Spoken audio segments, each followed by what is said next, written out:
Randomly with Ronnie Jr.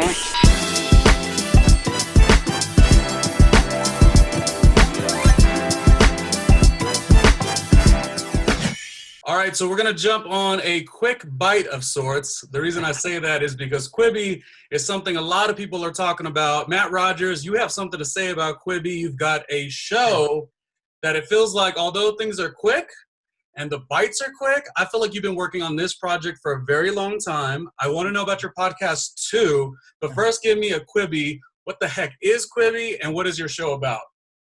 So Quibi is just a new platform that's mobile only. It's on your phone. You can't get it on TV or anything, but it is legit television. So basically the way it was pitched to me when I decided to do my show there was they were kind of saying they wanted to do what HBO did for television, like bring like premium cinema quality entertainment from film to TV. They want to do that for mobile phones. So basically it's 7 to 10 minute episodes of scripted content, unscripted content, and it's like just television series on your phone. So my show is on there too. It's called Game Show. Me and my dear friend Dave Mizzoni host it. We take two straight male contestants and put them head to head to see which one of them will be named honorarily gay as fuck. So they compete to be named Queen of the Straights and reign with that title. So basically it's in about 8 minutes an episode. We have two contestants. They go through 3 rounds, and one of them emerges victorious. Spelled Gayme show. So you get it. Now, you get it, and the concept is fantastic, but also, Matt, it's a concept that's been going on prior to Quibi. Like, Quibi's where we're sort of going to see it, more of it and very polished. Yes, basically, the show was a live show for about 3 years, and we did it coast to coast. We started at UCB East in New York, and then we brought it over to LA and did it a couple times there. But it was a live show for about 3 years. And Quibi, actually, people that were working at Quibi came to see the live show. And they had us in for a meeting. We had been pitching it around to different networks. And what really struck me about Quibi was they were kind of like, we love what the show is. We love that it's like very much from you guys. It's your perspective. It's extremely queer, the content. We don't feel like we want you to change anything. Just do what you do, but make it 7 to 10 minutes. And we were like, okay, amazing. So it was really kind of, not only did they buy the show and said, make the show and here's the money to make the show, but they were really cool about letting us be us when we made it, which was pretty rare in the entertainment industry. Usually they come along and take your ideas, and by the time it gets to television, it's some version of what you wanted it to be, but it's not exactly what you hoped. This is exactly what we hoped. And right.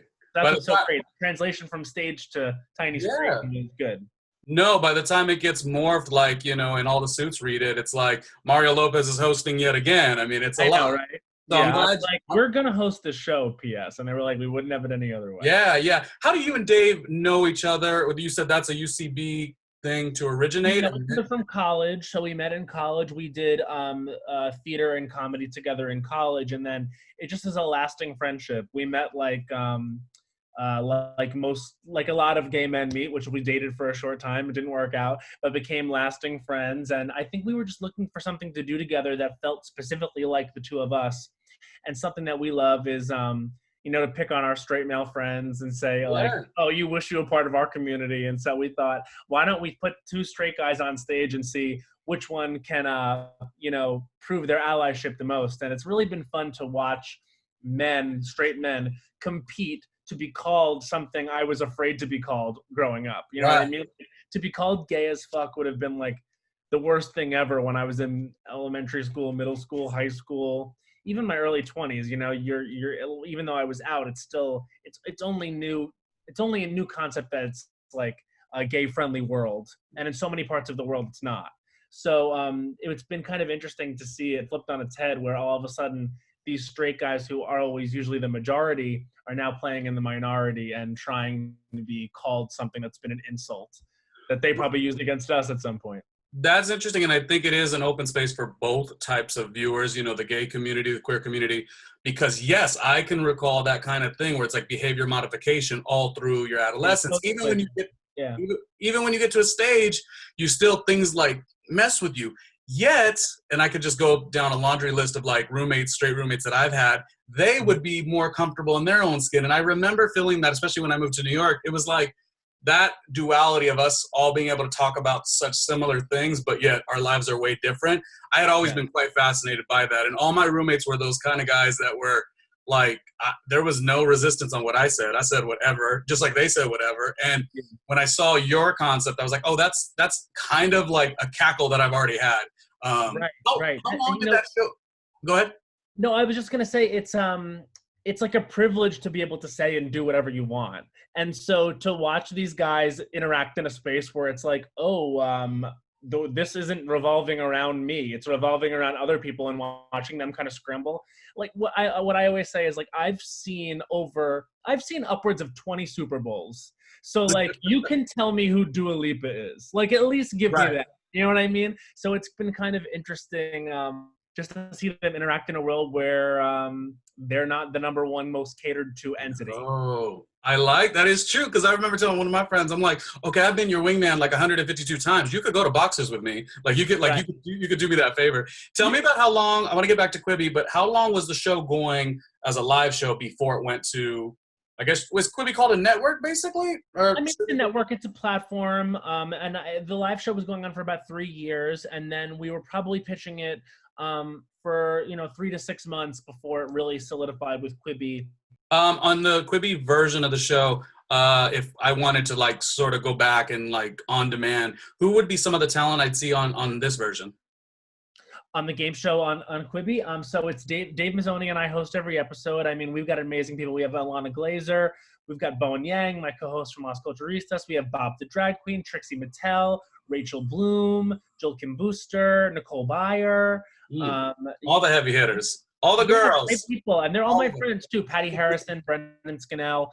And they're all people that are very dear to me, and not even just as a fan, but many of them have been friends. And so it was a really cool excuse to get people from my community and people that I came up with in this out on stage alongside, major LGBT celebrities.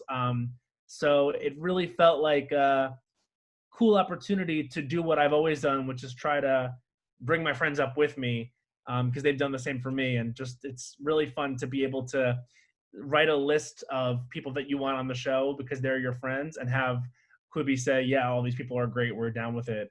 And on your accord, on your accord, and on your accord, and the way you guys wanted to do it, keeping the integrity of it. Question though, because I think Bob the Drag Queen is one of the best. If they did an all-star season, do you think Bob would win? I think if they did like an all-winners season, I think Bob would be very competitive for the win, because there's no one smarter than Bob and no one funnier than Bob. And I also think Trixie would be very competitive in that season. I mean, I'm always going to side with the people that think the fastest, and no one thinks faster than Bob the Drag Queen. I was going to Bob's shows in New York at Barracuda Lounge on Monday night at midnight when he would do his shows, and truly the funniest comedy show in New York City. And I saw a lot of comedy in my 10 years there. So, really, and I don't say that as a knock to the other winners. I just think Bob would like play the game still, dig in deep, and it just, there's something very special in the fact that you co-sign these Barracuda moments, and But I mean, Bob is a talent. The thing about Bob is he has star quality. And it's so evident. Like when you watch him, I remember going to his shows, and one day Bob was not coming in, and we knew exactly where Bob went. Like the excuse wasn't enough to where it couldn't cover up the fact that he was going to Drag Race. And I remember when all of our friends that I would routinely go to Bob's shows with realized that he was going to Drag Race, I think there was not a question in our mind that he was going to win. And to see him win was really exciting. And that was a strong season. I mean, Kim Chi was phenomenal. So definitely had some competition and was the rightful deserving winner for sure. I feel like if there's a sibling rivalry podcast, like when the new episode hits, I need to watch it or listen to it. Which is right there along with Culturistas, which had a brief break, but it's back for good, or just reshifted, or what happened? Good. It's back for good.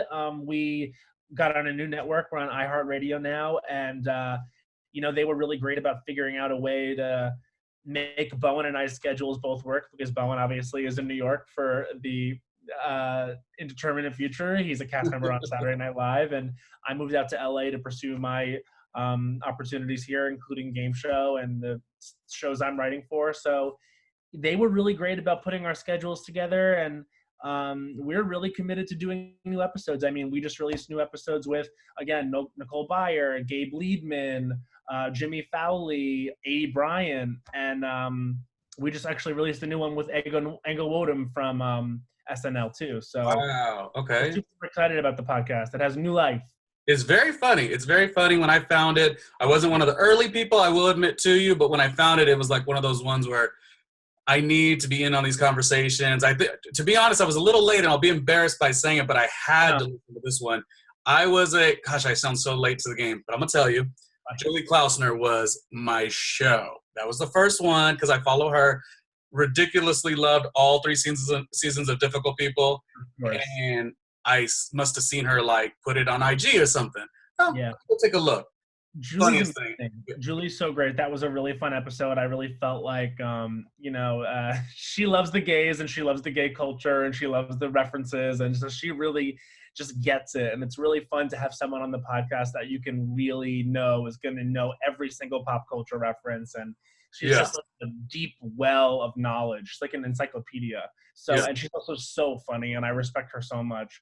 And she actually at the time had been writing on a show with Bowen, so they became close friends. Okay. And was really happy to get to know her. I've always been a fan. What brought you and Bowen together originally? Was it podcast first or friendship first, or? Friendship first. I mean, we've been friends since college, very similar to how I met Dave, and we've been friends since like 2008, 2009. So this is like a 12-year friendship that I have with Bowen. We've been best friends for almost a decade. So the podcast kind of just came up, again, sort of like similar with Dave. I mean, I wanted something to do with Bowen, and Bowen and I know we have a very special rapport, and so we were going to put that into the podcast, never thinking anyone would listen to it. Really just doing it because we wanted an excuse to like hang out for 90 minutes a week. And, we called it Las Culturistas because that was the dumbest name we could think of. We created the segment, I Don't Think So, Honey, because it was the easiest segment to think of. And it was based on something we would say to each other.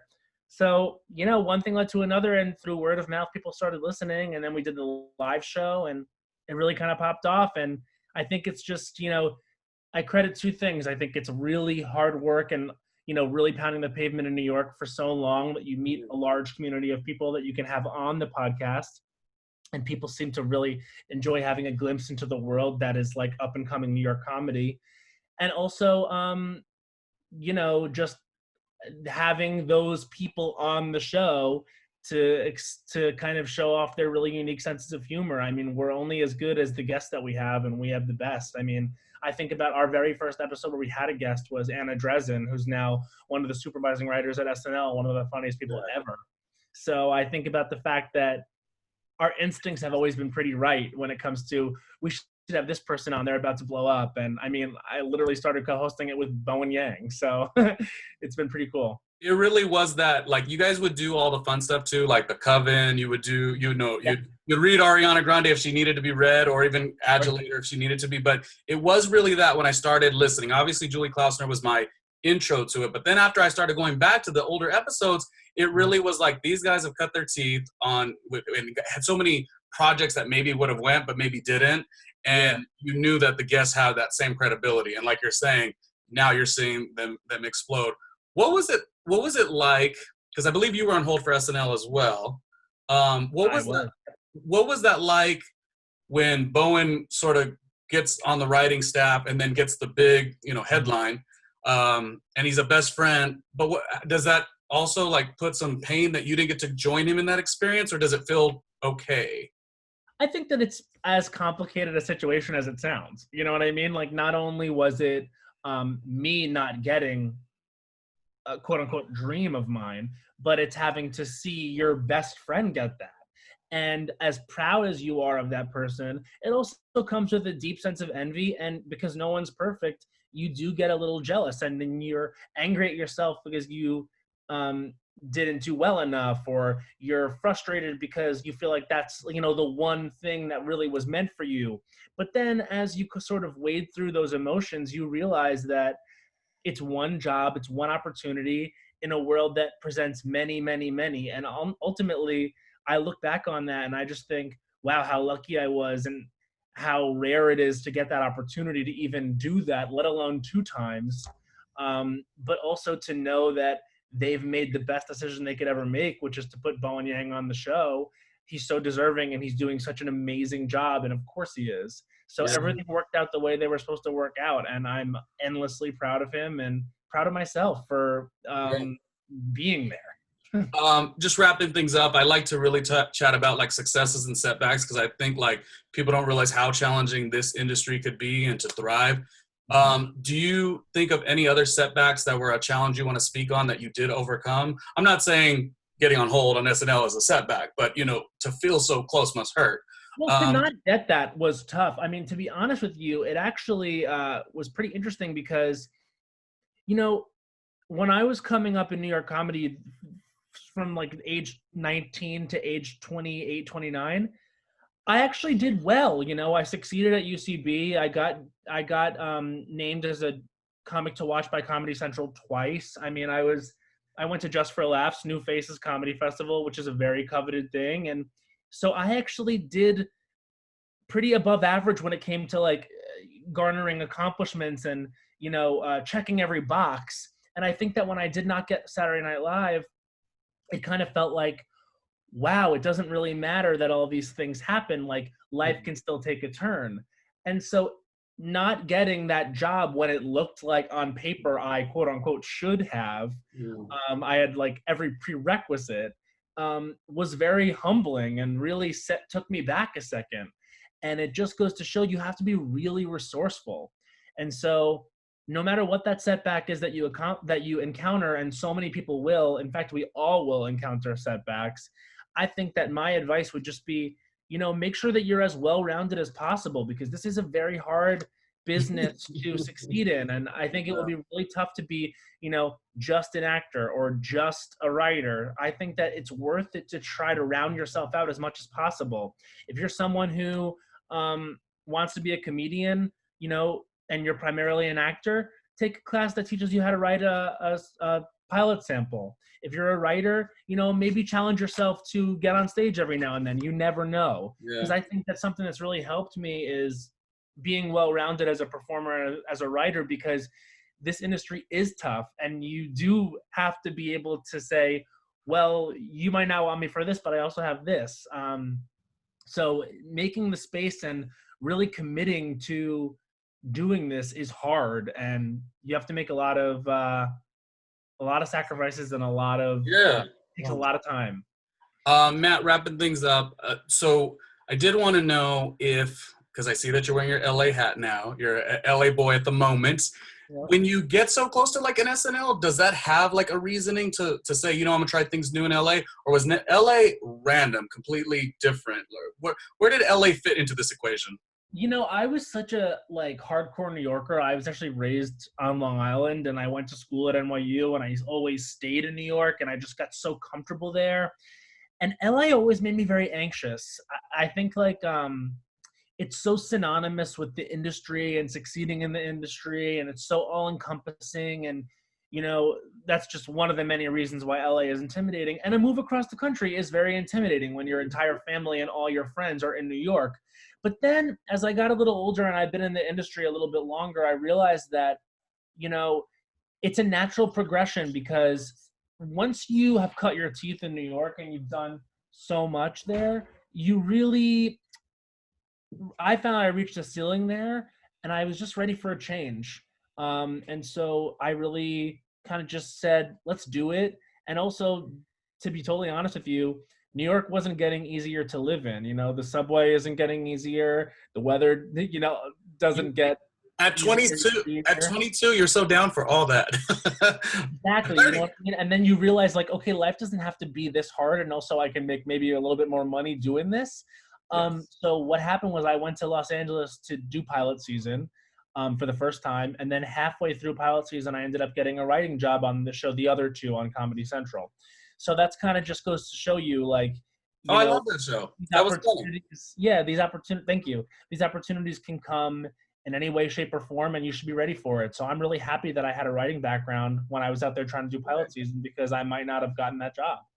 I also think it's good as a performer too to like give yourself, not that you ever needed it, but like that fish out of water concept, in the sense that you said New York City was your place and you were getting these accolades, but your hometown was so close.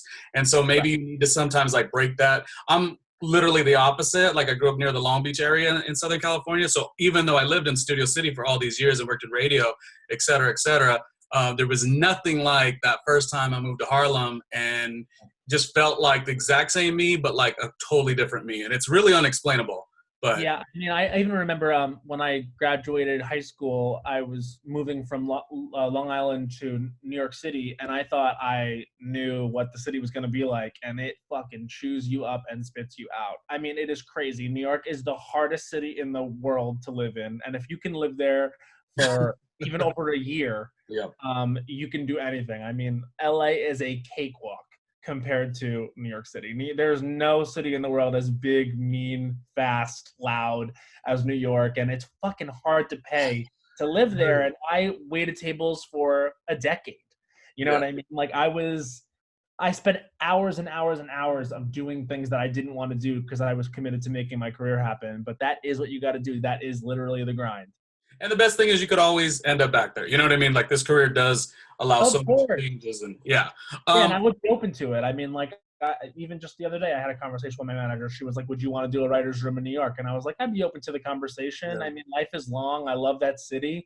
I'm really enjoying where I am right now, and I love the weather and the lifestyle. But maybe for the right job, we could talk about it. I mean, throw the check, where's the bag? As long as the check clears, we can have a conversation. Yes, honey. Indeed. What is it? I don't think so. I think so. I do think so, honey, checks. I don't think so, honey, no checks. Right. No more rats on the subway. I'm too grown for that. My last question on talent, just because you sort of came up with these people and it's so exciting to see them flourish. I watch every episode of Sunnyside, even when it went to Hulu. And Joel Kim Booster is such a freaking awesome. I mean, his comedy as well, but like I liked him in the sitcom. I really, really did. What are some, as a personal account, what are some of the stories you have with Joel Kim Booster? Oh my God, I have so many fun memories with Joel. I mean, Joel is one of my sisters, and he is someone I met about 6 years ago. I actually met him because he was doing a guest spot on Bowen's variety show that he had at the time at the Pit called Ethnic Realness. And I met a totally different Joel. I met Joel like before the body. I met Joel like when he had long, swoopy hair. And I knew him as like a playwright that had just moved from Chicago and was just sort of getting into stand-up comedy. Mm-hmm. And so I've watched Joel just, really blossom into such an amazing person, and he's such a close friend of mine, and he's such an amazing comedian with such a clear point of view. And I would say favorite memories of Joel, Joel loves his birthday, and he always has a big moment for his birthday. He's always like a blowout. And I would say Joel is synonymous for me with Fire Island. Lots of great times on Fire Island with Jolie. But really just my favorite times with him are just hanging out, smoking weed, and talking shit. He's fantastic. Like I said, I get in a little bit of a wormhole, or what is that called, where you just like want to watch one comedy special after the next. And he's so funny. And I mean, want all that success for him. Yeah. He actually is someone that if ever Bowen is unavailable for Las Culturistas, I always call Joel. I mean, he and I also have our own little special chemistry as friends, and we have a comedic chemistry as well. So I love him. I love him to death. I thought he was always funny, but the time that got me was when he did Watch What Happens Live, and he was sitting next to Kenya Moore, who I think is one of the best housewives of all time. And he was like, "This is the gay Super Bowl." So like stuff like that is really, he's present and in the moment. Very cool. Last person I want to talk about. I wrap with everyone asking them, say something positive or uplifting about J-Lo, because she is my queen. So what's your J-Lo commentary? Well, I would say that was the biggest snub of the damn Oscar season, was that garbage came through and her name was not on the final five, because I watched Hustlers again, and you cannot even tell me that wasn't a performance that merited that consideration, because absolutely it was. And then for her to, bounce back from what had to be a huge blow to fucking destroy the Super Bowl in what I think was one of the best Super Bowl halftime performances of all time. And Was there a football game that day? well, you couldn't tell me there was. It was a J-Lo concert featuring Shakira for sure. They were both unbelievable, and I actually recently just watched Selena again, and she was deserving of a nomination for that. I think that was a Star is Born moment, and I literally recently actually watched Monster-in-Law, which I love, and I'm a J-Lo stan, and that woman, Rightfully so. for me, she is an example of what hard work can truly achieve, and she truly came from, I'm a 6, baby. Like, I've been a fan since the very beginning. Oh yeah. Do you remember? I absolutely stand. Do you remember the first music video? Adam Rodriguez from CSI Miami was in the video. Was that for If You Had My Love? Yes, and I guess. Bro, I'm a stan. Like, I remember I had it on the 6, I would be. I mean, I was living for No Me Ames. Like, I knew. That was the original Mark Anthony and Jennifer Lopez collaboration. Waiting for Tonight, I said, she owns that green light. No one can do that green light except her. And when she came out of the Super Bowl and you saw that green light, you knew exactly what song it was going to be. And I live for her. Yeah. Let's get loud. I always say Super Bowl, she had the nerve, she had the audacity, she had the gall. Like, to go on after Shakira, like J-Lo, like, I was a little nervous, but that's just her. She carries Those are two of the best live performers in the world. So good. Sure. All right. And I also thought it was incredible, that show of the flag, of the Puerto Rican flag. Yes. And just such a moment. I mean, what a hero for her home country. I mean, her home country is America, is United States, but you know what I mean? Like, she was really showing love, and that was huge. Yeah, no, J-Lo stan to J-Lo stan for sure. I always talk about her. It's longevity. It's like, even thinking about like a Joan Rivers, like people who have career reinventions, and I think J-Lo gives that. J-Lo is excellence. I mean, she is excellence. No more of your time, because I want to let you do your Quibi moments. But real quick, so Quibi can be found basically downloaded on any app, the show. You download the app on your phone, real easy, and then you get access to everything, and the app is real easy to use. That, and of course, Las Culturistas with Bowen Yang. Who's a dream interview that you guys would like to have? Oh, wow. A dream interview for Las Culturistas. That is so interesting. I mean, J-Lo. J-Lo, baby. I would love to have J-Lo on, and we could just exalt her. I mean, we have, and who knows? I mean, J-Lo and Bowen were on the same episode of SNL, so you never know. It's not like they've never been in a room together. Yeah. No, you're right about it. Great energy, man. Congratulations. I think the Quibi project is going to be big. And at the very least, I'm always following every Las Culturistas. So keep up the good work, rock that LA hat, and take it to the limit. Thank you for having me. I really appreciate it. Appreciate it. Thank you. Bye.